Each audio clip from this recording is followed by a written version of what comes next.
Presentamos El Mostrador en la Clave. Mi actualidad desde distintos puntos de vista. Un espacio para discutir bien informada. El Mostrador en la Clave, con el equipo de El Mostrador. La Clave me escucha. Ya estamos con El Mostrador en la Clave, con nosotros Héctor Cosio. Hace tanto tiempo que no venía. Héctor, ¿cómo estás? Hola, Fernando. Sí, bueno, tengo algunos problemas técnicos, pero ya estamos aquí de vuelta. Ya estamos bien, ya. Y también está con nosotros Macarena Segovia Baja, ¿qué es de tu vida? Bien, aquí esperando Oye, una clave. Exactamente, esa era mi primera pregunta. ¿Cuál es la impresión que ustedes tienen de lo que puede ser este día miércoles 15 de julio en el Parlamento? ¿Cómo están las auscultaciones de lo que puede suceder? Héctor. Sí, bueno, como tú dices, marcaste con un marco especial la fecha de hoy. Es una fecha que yo creo que pues va a ser tan esperada y con tantas alertas como la de la semana pasada. Hay bastantes claves que uno podría ir resolviendo a partir, digamos, de lo que va a pasar en esta jornada. Pero creo que lo primero que habría que pensar y hacer énfasis es un poco en al menos los 4 factores que uno podría leer de la presentación que hizo el presidente Piñera ayer en el plan reforzado para la clase media. Como todo tipo de plan que consta con una atención especial de la amplia mayoría del país, básicamente toda la gente que está en el nivel de lo que se llama la clase media, lo que pudimos ver ayer es que el proyecto de Piñera, primero uno tiene que ver cuál es la intención detrás del proyecto, cómo se lee el proyecto, cuál es la aplicación práctica de ese proyecto y cuáles serían sus consecuencias. En lo primero, yo creo que es donde hoy día hay mucha tensión y también uno podría ver también gran debilidad. El proyecto se leyó ayer, primero con la advertencia de una letra chica. El fantasma de la letra chica surgió inmediatamente, y no surgió solo desde la oposición, que fueron bastante enfáticos en advertir que los requisitos para el bono, por ejemplo, de los 500.000 pesos, deja fuera a un gran número de personas que son los trabajadores informales, que en la práctica el monto es inferior a lo que hace una semana había presentado el propio presidente. Pero junto con eso, lo que se leyó, y un poco también es la demostración de por qué anoche hubo manifestaciones que cruzaron la barrera de la pandemia para salir a las calles, es que esto se lee como un intento en donde el presidente busca, un intento desesperado, que el presidente busca poder evitar un mayor desfonde de su coalición de gobierno. Y es entendible, uno podría justificarlo desde esa óptica, el que el presidente saliera a tratar, digamos, de unir las huestes en función de que sus dos ministros que se le consideran responsables del fracaso político de la semana pasada, como Ignacio Briones y el ministro de Interior Blumel, sería justificable, pero lo que se logra ver para afuera, y la lectura más compleja de esto, es que el presidente se pone sobre sus espaldas, que están bastante debilitadas en confianza política, la posibilidad de que este proyecto hoy día, en su discusión particular, se caiga. Y al caerse, un número no mayor de personas que tiene simpatía a este proyecto va a sentir que en el presidente está la responsabilidad de que esto fracase. Para la gente, el proyecto de la AFP en general es uno de los pilares más fuertes, digamos, y que toca las hebras más sensibles que incluso, digamos, y que se pudo ver ampliamente con la discusión contra la AFP en el marco del estallido social. Estamos yo creo que la temperatura no ha llegado todavía al momento de que el agua empiece a hervir, pero está bien cerca, Fernando, bien cerca.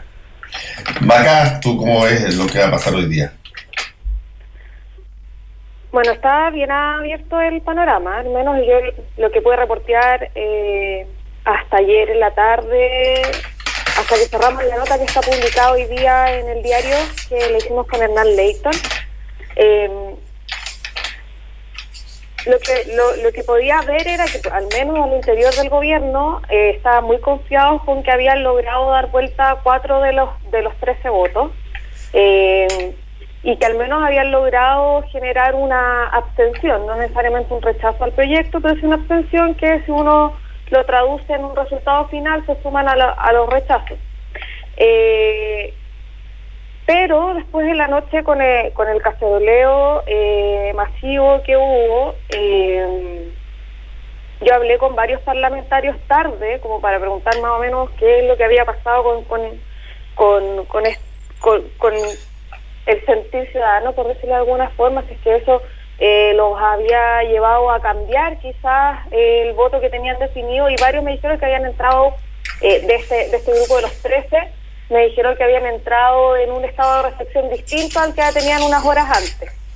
Entonces, en ese sentido, creo que se reabrió un poco el panorama con las expresiones que hubieron ayer en la noche. Yo creo que hay que ver varias cosas en el contexto de esta jornada.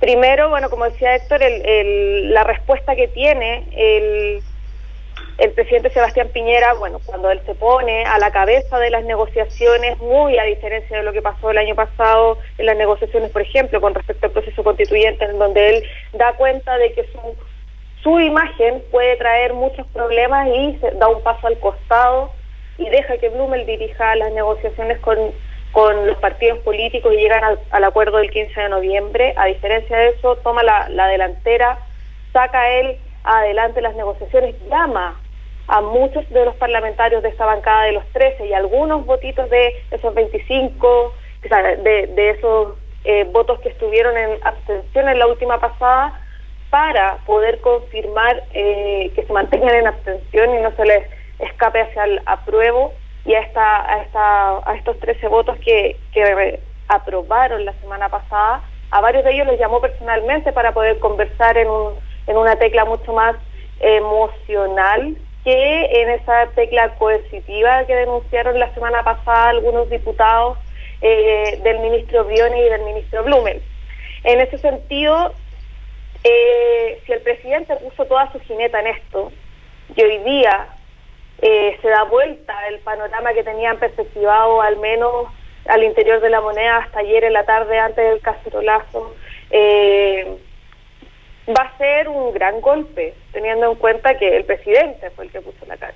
Ahora, si esto no ocurre y si es que se rechaza el proyecto, una cosa que está en veremos, hay que destacar que si la semana pasada se cayó el mantenedor de Cámara TV, se espera y se redoblaron los esfuerzos para que funcione el canal de televisión de la Cámara de Diputados esta jornada de miércoles, porque hay mucha gente que está pendiente.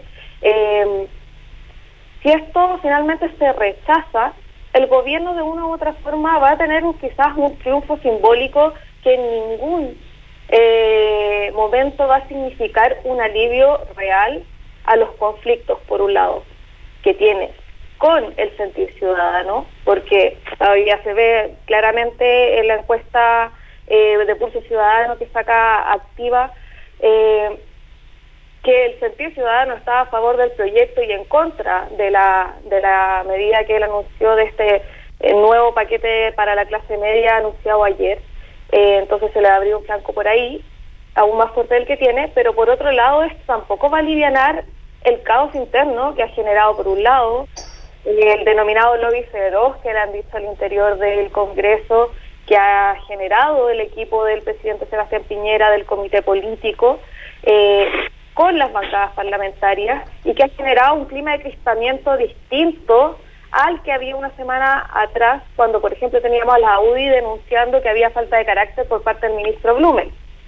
Ahora las críticas apuntan a que las medidas han sido en extremo en contra de estos 13 parlamentarios, por lo tanto se le abrió un flanco distinto a la interna. Entonces, sea como sea, el presidente Sebastián Piñera, uno, se expuso extremadamente en esta pasada, y por otro lado, lo más seguro es que a pesar de que puedan cantar victoria al interior de la Moneda a finales de esta jornada, aún quedan muchos cabos sueltos que pueden hacer aún más duros quizás que la votación que tiene hoy en la Cámara el proyecto de retiro del 10% de los fondos de AFP.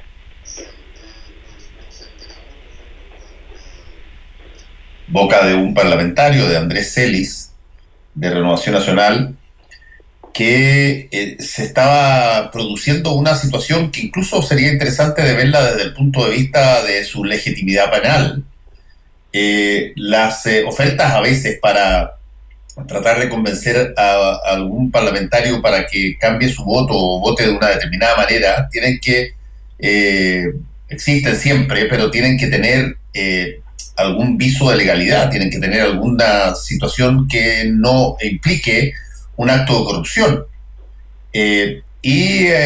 Andrés Celis ayer en CNN con Matilde Burgos reveló que el diputado Chalper le había incluso ofrecido determinadas posibilidades de mejoría en torno a su distrito y en las posibilidades electorales futuras, si es que acaso cambiaba su intención de voto desde aprobar a rechazar este 10%.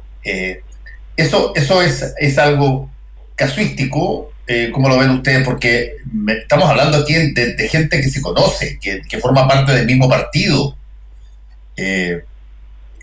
¿Cómo puede un parlamentario ofrecer una característica que no está bajo su disposición? Tendría que eso provenir de esferas mucho más altas del mismo partido, y particularmente las esferas más altas no están asociadas. Mario Desbordes, el presidente de Renovación Nacional, no está asociada particularmente con rechazar el 10%. ¿Cómo se entiende aquello? Héctor. Yo creo que lo que uno puede observar ahí es, como también lo acaba de describir la Maca, la situación que hoy día se vive al interior de la coalición de gobierno es aún más aguda que la discusión sobre el 10%, las coerciones que hubo la semana pasada, o el intento, digamos, de convencimiento por una parte emocional, pero también con lo que tú acabas de describir, dan cuenta de que el problema es muchísimo más grave. No está solamente aquí en tela de juego este tema, digamos, de si las AFP en realidad son un bien sagrado, y si realmente la clase media está hipotecando su futuro al obtener estos 10%. Aquí lo que está en juego es uno de los pilares por los cuales la coalición de gobierno se generó al alero de la Constitución de los 80 y de los éxitos económicos en tiempo de la dictadura. Entre comillas, éxitos económicos, y este tipo de exposiciones públicas lo que hacen es demostrar precisamente que aquí de ninguna manera hay una herida que está cerrada ni que se va a cerrar. Hay intentos desesperados por intentar cambiar un voto, porque se estima que en ese voto precisamente lo que está en juego es que no solo, digamos, que Piñera pueda llegar y este gobierno pueda llegar en los pocos meses que le queda a la orilla en términos de su gobierno, sino también todo lo que implica la carrera electoral que está muy cerca en el camino. Y más aún todavía, yo creo que estamos hablando de, por ejemplo, en temas de que se ponga en juego la capitalización individual como un instrumento que permite aunar valórica e ideológicamente una coalición, lo lleva a manifestaciones absolutamente desesperadas.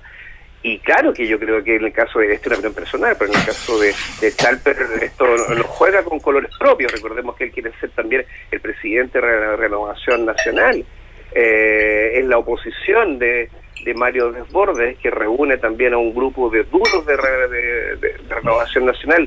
Es difícil pensar que podría estar solo en una oferta de esta naturaleza, dado que no tiene, en este minuto, no tiene las atribuciones ni tampoco tiene las espaldas para ofrecer algo de esta naturaleza. Es de toda lógica que detrás, digamos, hay hay un intento y una presión de Chalper en específico por lograr dar vuelta a votos. Maca, tú escribiste sobre esto hoy día, cuéntanos un poco. Sí, o sea, yo creo que, a ver, yo me acuerdo que hablé con Celis la semana pasada, tarde después de la votación el miércoles, y él ahí me decía el caso de lo que había pasado con otro de los diputados, el diputado Moreira, que se desvaneció en el proceso de votación de la semana pasada, el día miércoles. Él tiene varios problemas de salud, pero bueno, debido a las presiones él se desvaneció, y ayer anunció a través de Twitter que iba a estar, que se había internado en una clínica debido a los problemas médicos que estaba sufriendo y a lo dedicado que estaba a su salud.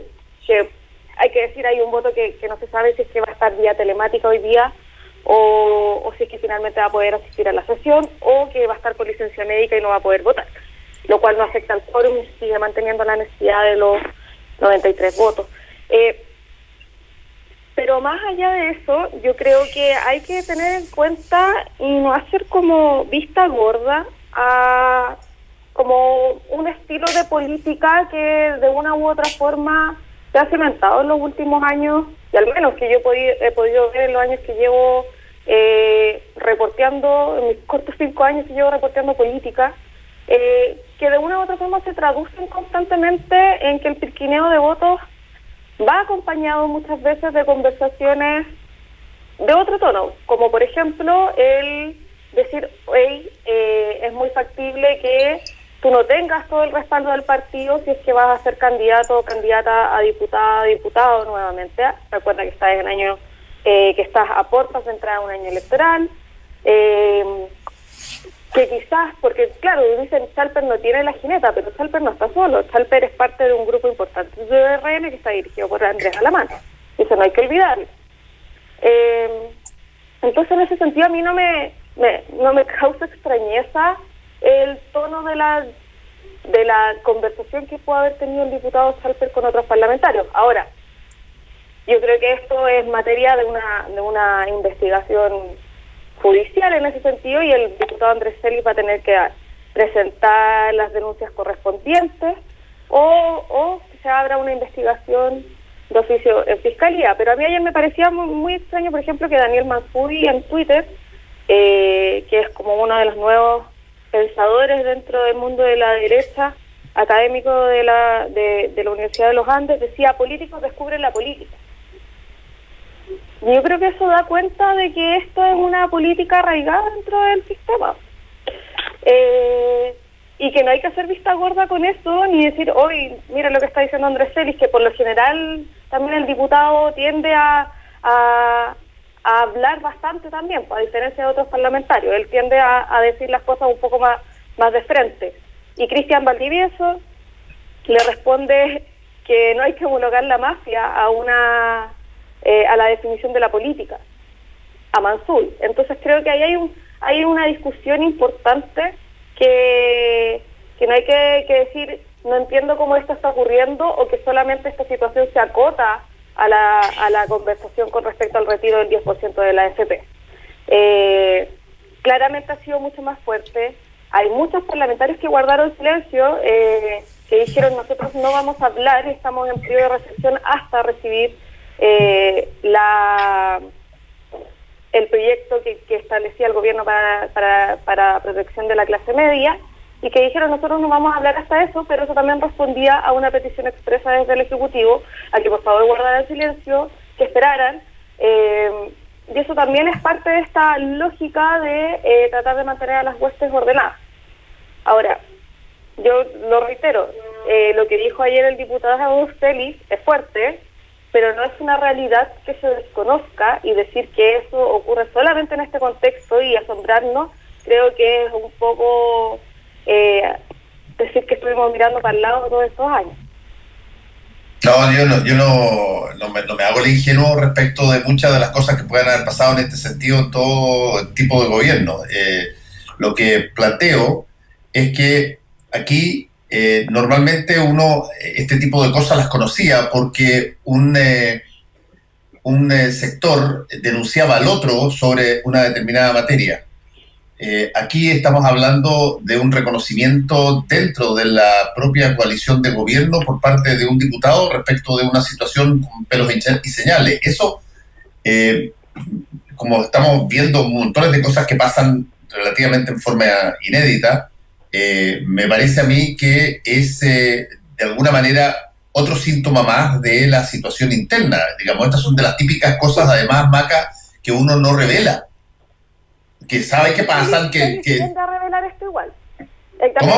Hay que conocer al diputado también que habla, y Celis, al menos los que cubrimos Congreso, sabemos que es un diputado que tiende a... Él, por ejemplo, reveló todas las presiones que hacía Reginato contra el Consejo de Viña del Mar, en su momento. Sí. Así abiertamente también. Entonces él es un diputado que también tiende a ser bien transparente cuando sabe este tipo de cosas, las dice. Eso lo entiendo. Sí, eso lo entiendo. Ahora, esto repito, probablemente podría tener un proceso de investigación más allá, aunque probablemente si tú lo que estás diciendo, Maca, es que esto es una cosa relativamente estable en el funcionamiento de la política, quizá no haya demasiado consenso en que hay que investigarlo a fondo, pero por lo menos en una situación tan simbólica como lo que va a pasar hoy día, porque a eso se ha convertido este 10% en una especie de la papelera una suerte de hito, donde se agrupa toda la derecha, o buena parte de la derecha, incluso en contra de algunos que son díscolos, para señalar de que esta es una piedra con la cual no se puede enfrentar. Aquí se topa. Y eso ya está empezando a generar todo tipo de manifestaciones, yo te diría, hasta bastante riesgosas desde el punto de vista de, por ejemplo, la frase de Ignacio Briones, de que con esto se rompe la lógica del acuerdo constitucional del 15 de noviembre. ¿Qué relación hay? Si es que uno no quiere ver básicamente el 10% como una suerte de test último, donde si es que ese test no se pasa, entonces todo es posible y se deshace todo. Fernando, yo creo que en esta fecha simbólica, y como la metáfora que te explicaba recién, que es como una tetera de una olla a presión, efectivamente hoy día en esta discusión del 10%, en este evento que además, digámoslo también, es una fase más de este proceso de discusión legislativa, hay muchas cosas en juego, y creo que el actor, uno de los actores preponderantes y que no aparece en la primera línea de la discusión parlamentaria, ni tampoco de la discusión en el gobierno, es lo que Maca recién llamó el sentir ciudadano. Hoy día es un actor poderoso. O sea, sí. Solo el hecho de que la semana pasada se hayan caído las redes porque hubo más de 2 millones de personas que intentaron seguir esto, porque no son todos millones de personas que de la nada se convirtieron en políticos cuando antes no tenían ninguna participación. Recordemos que el país viene a un estallido social donde hubo un compromiso enorme de parte de la gente de revisión acerca de lo que ha sido para ellos, digamos, en los últimos 30 años de gobierno. El tema de las injusticias sociales, el tema del CAE, del FP, todo esto viene absolutamente amarrado, viene dentro de un mismo paquete. Y frente a eso, el tema de la FP es simbólico para todos los sectores políticos, porque para la gente en general, tú hablabas de no a la papelera, recordando ese hito, es precisamente eso.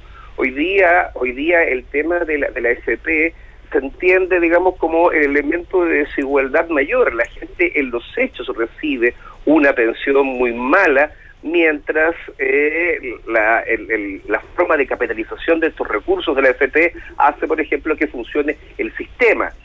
Sabemos también, por ejemplo, y la gente lo sabe, porque hoy día la gente cada vez más informada, que las principales empresas, por ejemplo, que de los cuales la FP invierte son los principales capitales de este país. Estamos hablando de los Kilux y para hacia abajo. Por lo tanto, la idea de que la FP constituye el pilar de alguna manera de la desigualdad y nunca, y en este momento no es la justicia social, para la gente es tremendamente simbólico.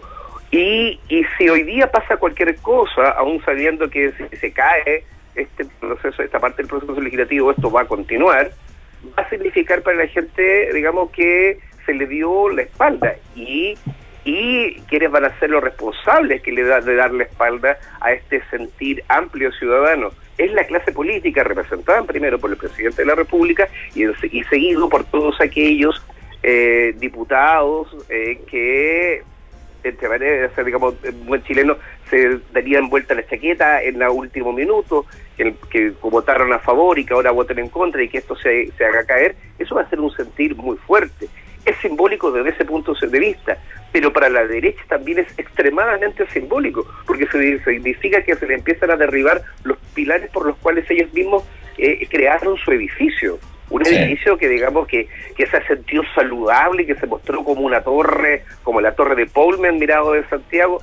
Eso es lo que está en juego. Entonces son dos visiones, más de dos visiones, pero es la ciudadanía que siente que está frente a la posibilidad de que las cosas se hagan efectivamente por la gente, y por otro lado, la posibilidad de que, dada esta sensación, los que han ostentado el modelo que han logrado, digamos, mantener económicamente a este país, empiece a removerse. Todo esto mira con una discusión constitucional a la cual faltan menos de 3 meses. Entonces, no puede ser más simbólico, pero claramente de las cosas que hoy día pasen, de lo que hoy día se diga, van a haber consecuencias que no digo que van a ser que van a ser, digamos, terribles como lo que algunos puedan decir, pero son consecuencias muy, muy poderosas. A ver, hagamos una pequeña pausa y seguimos conversando. Un espacio de trabajo limpio es un lugar más productivo. En oficinafeliz.cl contamos con personal capacitado y especializado para el aseo de tu oficina, manteniendo protocolos adaptados para la instalación y requerimientos de nuestros clientes. Si necesitas ayuda con el aseo de tu oficina para que sea un lugar más limpio y feliz, encuéntranos en www.oficinafeliz.cl. A los medios lo único que les interesa es competir. Se llenan de discursos repetidos. Nadie escucha. En este mundo donde el que se adapta mejor es el que sobrevive. Aquí quisieron arriesgarse y adaptarse a una manera diferente y totalmente opuesta al resto. Es por eso que han decidido entregar los micrófonos a la gente. A nosotros. Porque somos la fuerza y la confianza. La gente transforma todo y transformaremos la manera de comunicarnos. La gente será nuestra voz. La clave me escucha. Estamos de vuelta con el mostrador La Clave, con nosotros Héctor Cosio y Macarena Segovia. Maca, tú tuviste la oportunidad de revisar el último ofertazo del presidente Piñera ayer. Uh-huh. ¿Qué de diferente hay de las cosas que se habían planteado antes? ¿Dónde está, si tú quieres, lo novedoso que eventualmente genere o pueda generar un estímulo para no necesitar el 10%? ¿Ves algo ahí? A ver, lo que pasa es que el proyecto empieza con el proyecto que aún no ha sido ingresado a la Cámara de Diputados, y eso hoy día lo destacaban también los diputados oficialistas en la mañana. Estaban esperando que ingresara el proyecto al Ejecutivo antes de que empiece la discusión en la sesión ahora a las 10 de la mañana. El proyecto partía con este anuncio de este bono de 500.000 pesos para aquellas personas cotizantes que hayan recibido, que tengan una merma en el contexto de la pandemia de al menos un 30% de su salario, lo cual, buenas y primeras, yo me acuerdo cuando lo escuché recién dije, hey, Briones abrió la cartera y y esto se está traduciendo en un anuncio que no esperábamos, porque en verdad decir que hay un bono de 500.000 pesos cuando estaba acostumbrado a que los bonos sean de 50.000, de 100.000, de 150.000 pesos es como wow. Pero después cuando empiezas a ver la letra chica de esto, te das cuenta que lo que hicieron fue hacer una especie de bicicleta con los recursos.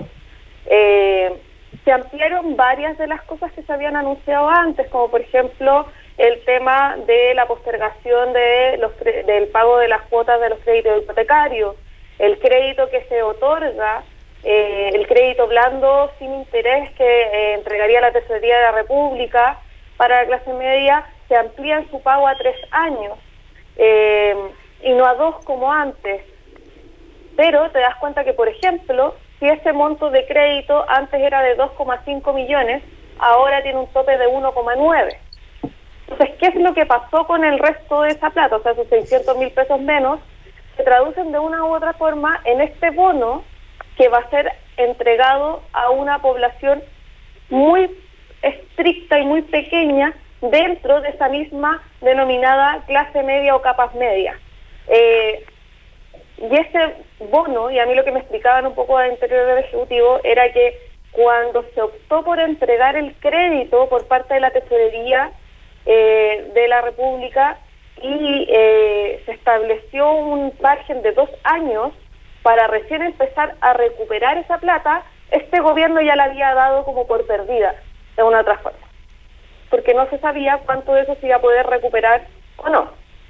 Entonces, y lo que alegaban bastante de la oposición, dicen que el ministro Briones hizo una especie de bicicleta con los recursos del bono, del crédito blando que se había ofrecido en el plan 1, ya vamos como en el plan 3 de la clase media, en el plan 1.0 de la clase media, sacó recursos de ahí y se transitó con ellos hacia este bono de 500.000 pesos, el cual, como yo les decía, va a llegar a la población que vio mermada, que tiene entre 500.000 y 1,5 millones de sueldo original, que vio mermado en al menos un 30% su ingresos en el contexto de la pandemia, y aquellos que tengan más de 1,5 millones de pesos van a recibir el bono, pero en menor cantidad.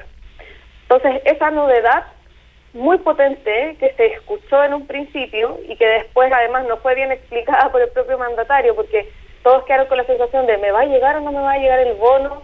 ¿Aplico o no aplico? Se fue desarmando en el trayecto de unas poquitas horas, porque además la gente decía, bueno, si yo ganaba 480.000 pesos y vi mermada en un 25% mi sueldo o en un 40% mi sueldo, no califico para ninguna de las ayudas,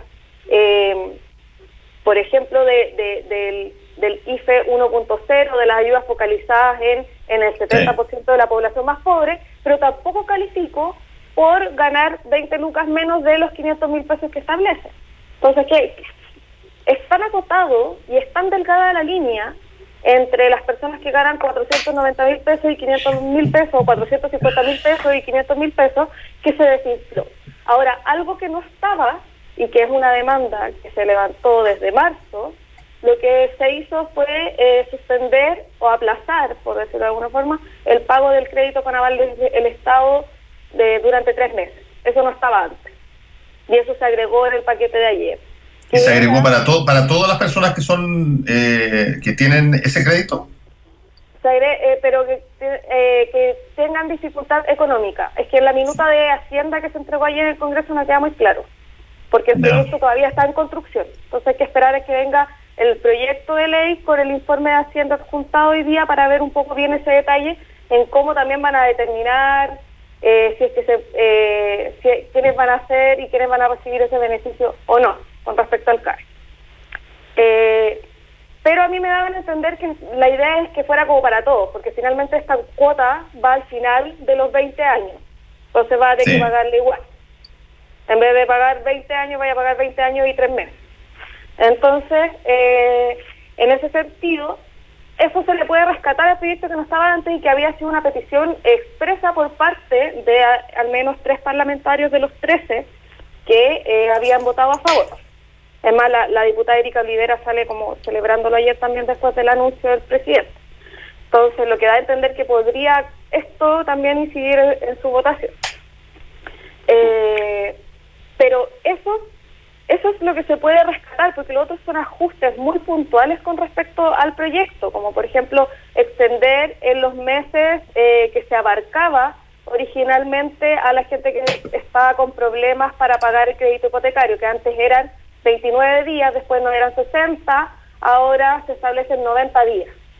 Y así, pero son ajustes pequeños al original. El gran anuncio era este bono de 500.000 pesos que se fue diluyéndose un poquito, sí. En muy poquitas horas. Entonces, en ese sentido, yo creo que, y por eso les decía, vean la encuesta hoy día de Pulso Ciudadano que se hizo ayer después del anuncio.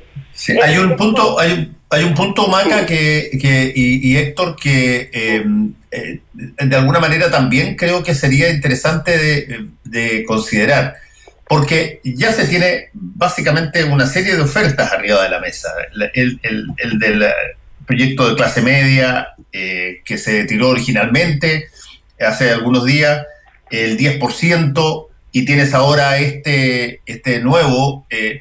Fíjate que escuché y vi en Twitter ayer a la ex senadora Lili Pérez plantear una cosa que, mira, no me pareció tan absolutamente tirado a las mechas. Dijo, oye, por último, ¿por qué no hacen que la gente escoja cuál de las tres ofertas que están arriba? ¿Me escuchas ahora? Bueno, que la gente escoja cuál de las distintas formas de ayuda prefiere. Hay tres arriba de la mesa. Y la otra pregunta que iba de alguna manera acotada a eso, tenía que ver sobre si es que de alguna manera el Congreso hoy día ratifica lo que votó la vez anterior, o sea, aprueba el 10%. ¿Significa que esta ayuda desaparece? ¿O es el 10% o esto? ¿O eventualmente se podría optar a una u otra? Por ejemplo, una persona que dice, mira, a mí me parece bien que me den los 500.000 pesos y así no saco ni toco los fondos míos de mi jubilación, prefiero eso. ¿Podría darse una situación como esa? ¿O es muy loco lo que estoy planteando? Mira, yo creo que agregar algunas preguntas más a las preguntas que tú acabas de decir. Cuando inmediatamente después de la presentación de este plan que el presidente presenta como una red de protección de la clase media, y a las pocas horas empiezan a salir al tiro la sospecha de que estamos frente, digamos, a una bicicleta, que estamos frente a una letra chica, que es algo bastante usual ya en los planteamientos y en las ofertas presidenciales. Lo que empieza a lo que realmente afecta la credibilidad de este tipo de proyectos. Son las preguntas que no tienen respuesta y que son las preguntas que la gente necesita hoy día conocer de manera inmediata. En este proyecto uno no sabe, o la gente en realidad tampoco nosotros podríamos especular porque no hay mayor información, no se sale con claridad, digamos, cómo se va a pagar estos beneficios, cómo se va a postular a ellos mismos. Uno tampoco tiene claridad respecto de cómo se van a hacer el cálculo de las pérdidas de este 30% producto de la pandemia. Respecto al universo de personas que esto va a favorecer, tampoco se tiene claridad de cuál va a ser el proceso legislativo que va a seguir en función de esto, cuánto se va a demorar. Es decir, como en la mayoría de las ofertas que hace el presidente, que se entienden de manera urgente, el modelo de aplicación de las mismas resulta ser engorroso, resulta ser complejo, y eso lo que hace es estimular las sospechas. ¿Y cuáles suelen ser esas sospechas? Lo que se pudo observar ayer y que tal vez lo reflejó esta encuesta que cita la Maca, que en el fondo lo que se ve acá es un intento desesperado por tratar de frenar el proyecto de la AFP, de alguna manera presentado como si fuese el verdadero plan, digamos, de protección de la clase media. Lo que se intenta es evitar de que progrese, o lo que se puede leer es que se intenta que evitar que progrese esta discusión parlamentaria en torno al retiro del 10% de la AFP a través de esta oferta. Y claro, como bien tú dices, y bueno, ¿y qué pasa con la posibilidad de elección? La gente entonces va a poder tomar la decisión entre si toma el 10% o toma este bono, o si las dos cosas se aplican de la misma manera. Entonces, ¿qué es lo que uno observa? Que efectivamente está frente a un proyecto apresurado, rápido, que está expuesto como una gran ayuda para la clase media, pero la clase media, cuando se pregunta hoy día en la mañana, bueno, ¿y cómo hago para ello? Los signos de la interrogación son gigantes, o sea, y nuevamente genera la sospecha de que en el fondo no estamos frente a un gran proyecto, sino que estamos frente a una medida económica para intentar frenar una discusión política. Maca, sí, mira. ¿Cómo ves la posibilidad? A mí me parece a estas alturas que, sobre todo en un régimen y en una coalición que genera tanto discurso a favor de la libertad de las personas, digamos, yo creo que hasta casi uno podría ver si es que las personas no toman una decisión respecto de cuáles de las fórmulas que están planteadas arriba de la mesa les conviene más. Ayer el diputado Romero también lo decía, de Renovación Nacional, decía: yo voy a votar a favor porque quiero que la gente decida finalmente. Ahora, en un régimen tan presidencialista como este, las ayudas del plan revitalizado, por decirlo de alguna forma, para la ayuda de la clase media que anunció ayer el presidente, dependen de que este sea una ley tramitada en el Congreso. Entonces, para poder tener las opciones de ambas, el Ejecutivo tiene que ingresar el proyecto de ley. Primero, partamos por ahí. Y después de eso, ya ingresado, yo creo que es mucho más factible que las dos iniciativas se puedan tramitar con rapidez en el Congreso. Ahora hay que destacar que también el proyecto de retiro del 10% necesita una agilidad bien importante para ser aprobado antes del 15 de noviembre, porque este proyecto es aplicable, teniendo en cuenta que si se aprueba alguna vez tiene que pasar el veto presidencial, el Tribunal Constitucional, un montón de cosas. Tiene que ejecutarse antes del 15 de octubre, porque ahí termina también el estado de excepción. Y este proyecto es aplicable en el estado de excepción en el contexto de la pandemia. Entonces, también ahí tiene otra tema que apuntar de una u otra forma que se llama expeditación tramitación. Ahora, si tú me dices, el Ejecutivo tiene o está pensando decir, ya, escojan, es uno o lo otro, no lo sé, pero de que tiene la potestad de no ingresar al proyecto de ayuda a la clase media, lo tiene. Ahora yo creo que sería un tiro en los pies no ingresarlo, y la verdad es que ambas iniciativas pueden avanzar en su tramitación, porque también depende bastante de las presidencias de la Cámara y del Senado, y de las urgencias que le meta el gobierno también a los proyectos para ver cómo se agiliza o no la tramitación. Pero hay un punto que para mí es re importante y que tiene que ver un poco con esa pregunta que tú planteabas, Fernando, que es finalmente que el presidente lo que está haciendo con una y otra iniciativa constantemente es generar un estado de descontento y de desconfianza que abarca a población que, por ejemplo, no se vio identificada con las revueltas de octubre del 2019. Uno ha visto mucho en redes sociales, también en la televisión abierta, han salido varios casos de gente que respaldaba al gobierno, de clase social media alta, que se ha visto perjudicada y que ha recibido también una merma importante en sus ingresos en el contexto de la pandemia, que lo único que quieren es que los dejen retirar su 10% de la AFP, y que además en todo el proceso de postulación a las ayudas que ha ofrecido el gobierno han recibido una, por decirlo de alguna forma, una humillación constante por parte del sistema de, actualizar tu ficha a través del municipio y que lleve 3 meses esperando ser actualizada. Entonces hay un golpe constante también sobre, porque todas las ayudas estaban pensadas por una población que vive en la pobreza. Y eso hay que ser súper transparente. ¿Por qué? porque estaban amarradas, por ejemplo, a la ficha social. ¿Quiénes son las personas que están actualmente con una ficha social actualizada? Es la gente más pobre. ¿Por qué? Porque necesita de esa ficha para poder recibir ayudas desde el municipio educacionales, desde el Estado para el bono marzo, etcétera.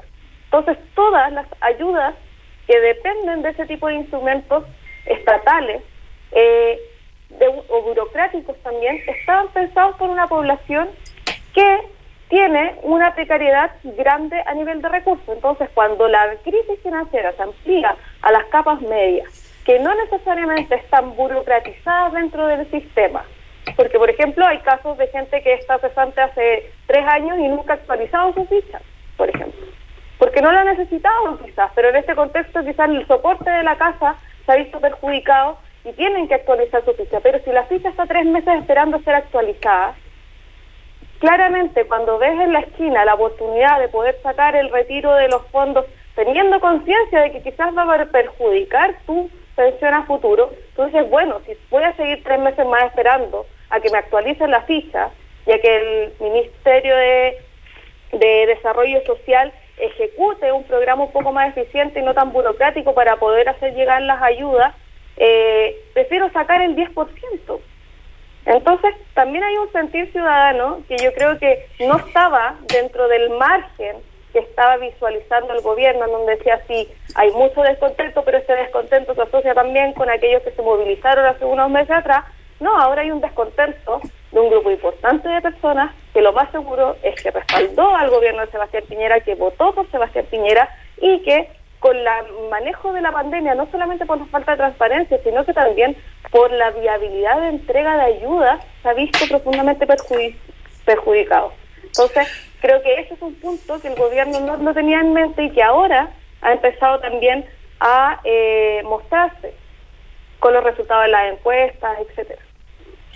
Sí, yo creo que gran parte de eso está reflejado, Maca, en esos 13 votos del oficialismo a favor del 10% en la primera votación de la Cámara de Diputados. Digamos, es obvio de que ellos advierten una sensación y una situación distinta a la que advierte el Ejecutivo. Yo estoy viendo aquí una cita de Ignacio Briones hoy día en la mañana en Radio AN, que dice: la mayoría de las personas quiere el retiro de los fondos previsionales, pero como gobernantes debemos medir las consecuencias. La pregunta es, ¿qué consecuencias son las que se miden? ¿Se miden solamente las consecuencias económicas? Es lo único que el objeto de fijación respecto de analizar consecuencias, causas y efectos, es exclusivamente como lo que pasa en la economía del país, no lo que eventualmente pasa socialmente, humanamente. Hay una situación ahí que sería interesante conversar con él, si que alguna vez nos aceptará la entrevista. Héctor. Sí, mira, estaba frente precisamente a lo que tú acabas de observar y también a estas consecuencias que serían económicas, sociales y consecuencias políticas. Yo creo que también aquí hay intuición, hay presión, pero no hay claridad. No hay claridad sobre el impacto realmente que puede tener esto, porque uno lo puede leer en diferentes lecturas, pero si ahora hacemos una mirada exclusivamente más acotada y la pensamos en la figura presidencial, una figura, digamos, que está débil, que se ha visto con el contexto del estallido social, el contexto de la pandemia, y ahora en esta discusión política en donde se empieza a desfondar su propia coalición de gobierno, tenemos una figura presidencial cuyas consecuencias de lo que puede derivar una mala aplicación, por ejemplo, de este proyecto de los 500.000 pesos y del préstamo, que sea engorrosa y que la gente no pueda sacar, o que efectivamente mucha gente quede fuera, tanto aquellos que digamos que no están en la línea de pobreza como aquellos que están también en el limbo. Por ahí hay una tremenda fuerte, una presión muy alta, pero también está la idea, digamos, de que si esto prospera, ¿para quién? Para quienes defienden que no se retire la AFP, o fracasa para los que piensan en el contrario, cualquiera de las dos decisiones que ocurra van a golpear nuevamente a la figura presidencial, una figura presidencial que tiene como ministros al ministro Ignacio Briones y al ministro Blumer, que también están debilitados. Tenemos al gobierno hoy día en una situación, en un hito, en donde lo que ocurra, si bien puede dejar contento digamos, a gran parte de la UDI, por ejemplo, que ve en esto no solamente la idea, digamos, de que la gente pueda asegurar su futuro, su jubilación, sino lo que ven es que está en juego los pilares ideológicos, digamos, que lo sustentan. En el presidente, cualquiera de las decisiones, cualquiera de los caminos que se puedan tomar, van a terminar afectándolo muchísimo más. ¿Y afectándolo en qué momento? En un momento, precisamente, en donde empiezan todas estas discusiones. Mientras se intenta dominar la pandemia, que afortunadamente está bajando en los índices, pero que no sabemos qué va a pasar cuando comience el desconfinamiento, el desconfinamiento, digamos, progresivo, tampoco se va a saber muy bien qué va a pasar cuando termine los toques de queda y termine, digamos, el estado de excepción, que tiene que terminar. Es conveniente para el gobierno a este minuto mantener toques de queda, pero aún así, ayer vimos que se hicieron expresiones de violencia en algunas partes o de resistencia política a lo que estaba ocurriendo en diferentes partes del país. En este contexto, todas estas cosas están pasando de manera simultánea. Tenemos a un presidente de la República que al término de este partido de fútbol va a perder si gana este partido o gana este equipo o gana el otro, va a terminar de alguna manera perdiendo, porque los costos asumidos a esto son altísimos. Y como te repito, ¿y cuál es el contexto? En el contexto de una discusión constitucional que viene, digamos, que está a la vuelta de la esquina. Sí, en conversación que tuvimos en la radio con Mario Desbordes esta semana, él planteó algo que me parece interesante por la lógica causal de todo esto que estamos viviendo. Él dijo, mira, nosotros nos equivocamos pero con todas las garras, toda la fuerza, tratamos de destruir el proyecto que presentó la presidenta Bachelet para reformar el sistema de pensiones. Y nos equivocamos ahí, debiéramos haber... ahí hay un punto que es interesante, no necesariamente que habla de un gobierno a otro, sino que habla de, a ver, qué cosas pasaron y que eventualmente hoy día se arrepiente buena parte de la coalición de gobierno para poder llegar a esta situación. Me estoy refiriendo ahora aquí a problemas de causa y efecto. Muchas de las cosas que estamos viendo son síntomas de cosas o efectos de causas que pudiendo haber de alguna manera controlado buena parte de los estados de ánimo y sobre todo de la situación particular de la ciudadanía, bueno, en la lógica del priquineo, en la lógica de que no hay plata, en la lógica de que estas cosas hay que guardarlas para el futuro, derivaron en otro tipo de medidas, incluyendo la del 10%, que no estaba en tabla hace un año atrás, o 2 años atrás, y que ahora, en función de que todas las otras cosas se dijo que no, tú estás en un brollo donde hay desde amenazas contra la institucionalidad hasta creer que es mucho mejor el último bono que se ofreció por parte del gobierno y por lo tanto habría que dejar de pensar en el 10%. Pero ya hay muchas cosas que, como siempre pasa, son tarde. Ya no puedes revertir muchas de las cosas, por más que haya votación hoy día. Es que ya se instaló, Fernando. Ese es el punto. El tema de ayer me lo decía uno de los diputados, Francisco Eguiguren, o sea, nosotros tenemos como un principio básico, que es uno de los pilares y de las bases del modelo que hemos cimentado, y no son las AFP, pero sí es la acumulación individual para las pensiones futuras. Y ese concepto, o sea, la creación de este fondo que busca tratar de que el golpe del retiro del 10% no sea tan fuerte y generar un fondo colectivo de ahorro es lo que les duele en el alma a la derecha.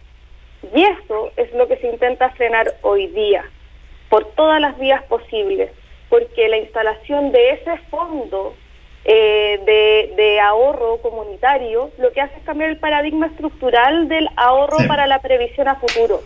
Y volvemos al tema, que yo soy medio repetido para esto, pero volvemos al tema de que este es un problema ideológico, no es un problema necesariamente de una medida buena o una medida mala, no, aquí se tocó una hebra que tiene que ver con la esencia estructural del modelo, y eso es lo que se busca defender. Es la capitalización individual, pero es que lo es en simultáneo, porque es efectivamente una discusión ideológica, pero detrás, digamos, hay necesidades que son reales y son mayoritarias, y son urgentes. Entonces se da una combinación de ambas cosas, una discusión ideológica en lo fundamental, la defensa del modelo a partir de la capitalización individual, y por otro una urgencia que nace en función de la pandemia, que es real, y que este tipo, digamos, de propuestas económicas del gobierno no lo logra solucionar en el minuto, si la gente hoy no tiene cómo sobrevivir para el día siguiente. Entonces se dan no tenemos que ir, que son convulsas.